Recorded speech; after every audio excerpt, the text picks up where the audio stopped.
कल्याण के लिए देह त्याग कर अपनी रीढ़ की हड्डी देवराज इंद्र को दान दी। उनकी इस रीढ़ की हड्डी से वज्र अस्त्र बना, जिससे वृत्तासुर राक्षस का विनाश हुआ और तीनों लोकों में पुनः धर्म की स्थापना हुई। धर्म की बात हो तो महेश्वर ही वह स्थान है जहां पंडित मंडन मिश्र एवं नर्मदा अष्टकम और सहस्रार के रचयिता जगत गुरु आदि शंकराचार्य के बीच शास्त्रार्थ हुआ एवं सनातन धर्म को एक उत्तम दिशा मिली। यहाँ लगभग 25 छोटे बड़े घाट हैं जिनका अपना ही एक महत्व है। बड़घाट, पेशवा घाट, मनोकामनेश्वर घाट, माधवेश्वर घाट पर संतों के सुमुख से श्लोक, दोहे, चौपाइयां सदैव गूंजती ही रहती हैं। वैसे आप अभी जहां उपस्थित हैं यह अहिल्या मां साहिब घाट या कहे कि महेश्वर घाट कहलाता है।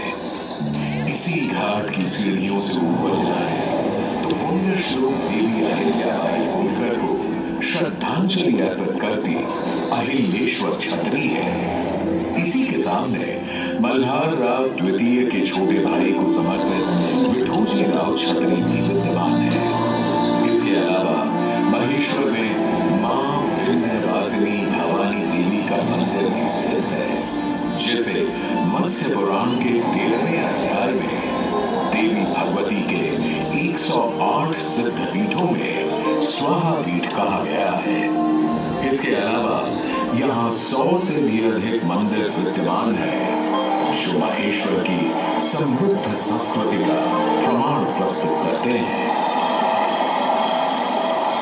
महेश्वर तीर्थ यात्रियों और पर्यटकों दोनों को अपनी ओर आकर्षित करता है। उसकी एक वजह यहाँ मनाए जाने वाले तीज त्योहार उत्सव पर्व हैं, जिनमें शिवरात्रि स्नान, 3 दिवसीय निर्माण उत्सव, लोक पर्व गणगौर, नर्मदा जयंती आदि बड़ी धूमधाम से मनाए जाते हैं। श्रावण माह के अंतिम सोमवार यहाँ नगर में भगवान काशी विश्वनाथ की शाही सवारी निकलती है, जिससे कि पूरा महेश्वर भगवान शिव के रंग में रंग जाता है। अब अगर कोई महेश्वर आए और माहेश्वर की सवारियां बना ले जाए तो ऐसा होना थोड़ा मुश्किल ही है। माहेश्वरी साड़ियों के निर्माण की वर्तमान व्यवस्था भी अहिल्याबाई की दूरदर्शिता का ही परिणाम है। लेकिन कुछ दशक पहले कम आय के कारण कारीगर इस कला को छोड़कर अन्य रोजगार अपनाने लगे थे। सन 1970 में हालात इतने खराब हो चुके थे कि यहाँ केवल 300 बुनकर ही रह गए। कुछ समय बाद लगभग सन 1978 में होलकर वंश के वंशज हिज हाइनेस महाराज कुमार शिवाजी राव होलकर और उनकी धर्मपत्नी शालिनी देवी होलकर ने इस कला को जीवित रखने हेतु एक नॉन प्रॉफिट सोसाइटी का निर्माण किया। रेवा कर्नाटक, गुजरात, हैदराबाद और मालवा या कहें पूरे भारतवर्ष से कारीगरों को महेश्वर में सुविधाएं देकर स्थापित किया गया। आज इस कला को संजोए हुए लगभग 3000 बुनकर सक्रिय हैं। यह सोसाइटी कारीगरों को उनके काम के लिए एक आउटलेट प्रदान करती है और माहेश्वरी साड़ी प्रेमियों के लिए इन खूबसूरत साड़ियों को खरीदने का एक माध्यम मुहैया कराती है।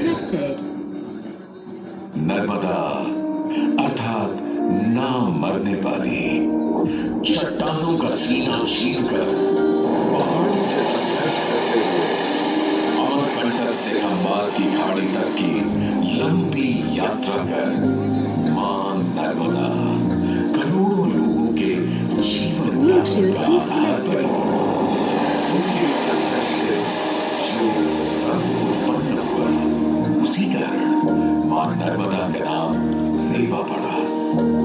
महेश्वर के घाट पर बैठकर मां रेवा की कल कल धारा से बात करते हुए आप ये जान सकते हैं कि अहिल्या जैसी रेवा और रेवा जैसी अहिल्या अनवरत संघर्ष झेल कर भी विश्व कल्याण के